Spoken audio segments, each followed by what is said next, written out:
आज के समय में दो तरह के लोग होते हैं।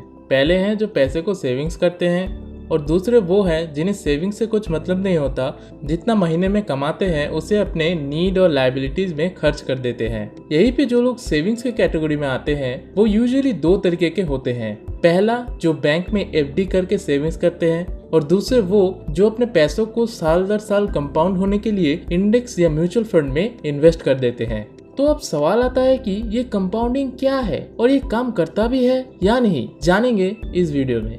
कंपाउंडिंग को समझने से पहले आपको कंपाउंडिंग के प्रिंसिपल को समझना होगा, यानी इस प्रोसेस के पीछे की बेसिक मैथ को। चलो मैं आपको एक कहानी बताता हूँ।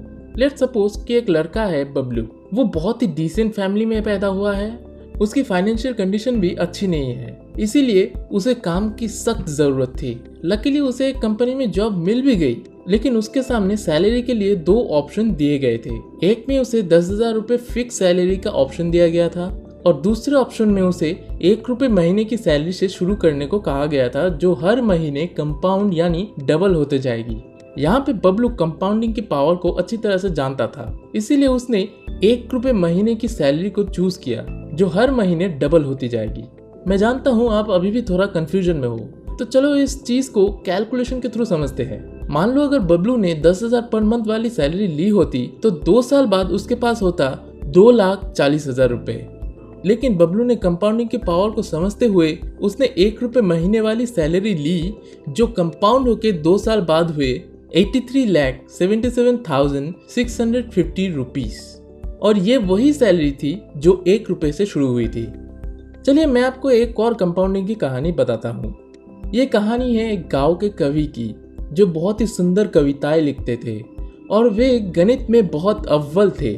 उनकी कविताओं का पूरे गांव में बोलबाला था। लेकिन उस कवि की आर्थिक परिस्थितियां कुछ खास नहीं थी। उनके पास खाने के लिए चावल की बहुत ज्यादा कमी थी। लेकिन एक दिन उस आदमी की कविताओं की खबर उस राज्य के राजा तक पहुंच गई। राजा उसके कविताओं की प्रशंसा सुन के उसे अपने सभा में आमंत्रित किए थे। इस खबर को सुन के वो कवि राज दरबार आए और उन्होंने अपनी कविताओं का प्रदर्शन किया। राजा उनकी कविताओं से खुश होकर उन्हें अपने पसंदीदा सोने की शतरंज उपहार में देना चाहते थे। लेकिन उस कवि ने राजा का उपहार ठुकरा के राजा से कहा कि आप उस शतरंज के शुरुआती घर से एक चावल का दाना रख के उसे अगले घरों में दुगना करते जाइए और आखिरी घर तक पहुंचते पहुंचते जितने चावल होंगे आप वो मुझे उपहार में दे देना। राजा और सभा में सभी लोग उस कवि की ऐसी बात सुन के हंसने लगे, लेकिन राजा ने फिर भी कवि की उस इच्छा को पूरी करने की भलीभांति वचन दिया। इसके बाद शतरंज के घरों में चावल का दाना रखना शुरू हुआ। पहले घर में 1 चावल का दाना, दूसरे में 2, तीसरे में 4 चावल के दाने, चौथे में 8 चावल के दाने और ऐसे करते करते 20वें घर तक चावल के दाने 5,24,288 हो गए थे। और शतरंज के आधे हिस्से यानी 32वीं घर तक आते आते चावल की संख्या हो गई थी 214,74,83,648 और शतरंज के आखिरी छोर तक पहुंचते पहुंचते ये गिनती अरबों खरबों में जा चुकी थी। अब सवाल आता है कि इस कहानी से हमें क्या सीखने को मिला। देखो, बेसिकली इस दुनिया में दो तरह के लोग होते हैं। पहले जो भीड़ के साथ धक्के खाते हुए चलते रहते हैं और दूसरे वो जो अपना रास्ता खुद चुनते हैं। जैसे कि आपने देखा राज्यसभा में 2 तरह के लोग थे। पहले थे राज्यसभा में बैठे हुए जनता और दूसरा था अकेला कवि।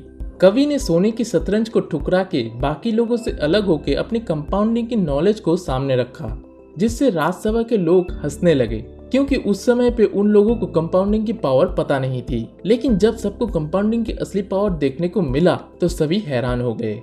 अब आपको डिसाइड करना है कि आपको कैसा बनना है, भीड़ में लोगों के साथ चलना है या सबसे अलग खुद कुछ करना है। अब आता है आखिरी सवाल, हम अपने पैसे को कंपाउंड कैसे करें? तो आप अपने पैसों को कंपाउंड करने के लिए अपने देश के इंडेक्स में एसआईपी के थ्रू इन्वेस्ट कर सकते हो। वर्ल्ड के सबसे बड़े इन्वेस्टर वॉरेन बफेट का कहना है, अगर आप अपने देश के इंडेक्स में पूरी शिद्दत के साथ हर महीने इन्वेस्ट करते हो तो आपको लॉन्ग टर्म में बहुत बड़ा कंपाउंडिंग इफेक्ट देखने को मिलेगा।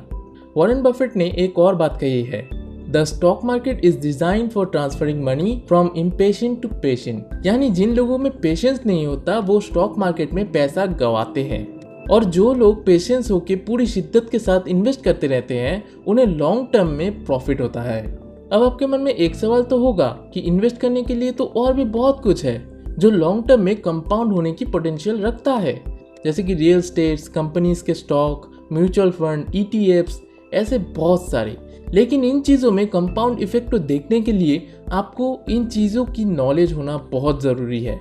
इसीलिए मैंने स्पेशली फाइनेंशियल फ्रीडम के नाम से एक प्लेलिस्ट बनाई है जिसमें आपको फाइनेंशियल नॉलेज, स्टॉक मार्केट और रियल एस्टेट जैसी चीज़ों को समझाऊंगा। तो अगर आपको फाइनेंशियली फ्री होना है और आपको शेयर मार्केट को डिटेल में समझना है तो मेरे इस चैनल को सब्सक्राइब कर रखिए। तो बस आज के वीडियो के लिए सिर्फ इतना ही। अगर मेरी ये वीडियो आपको पसंद आई है तो वीडियो को लाइक कर दीजिए, वीडियो को शेयर कर दीजिए और मेरे इस चैनल को सब्सक्राइब कर दीजिए।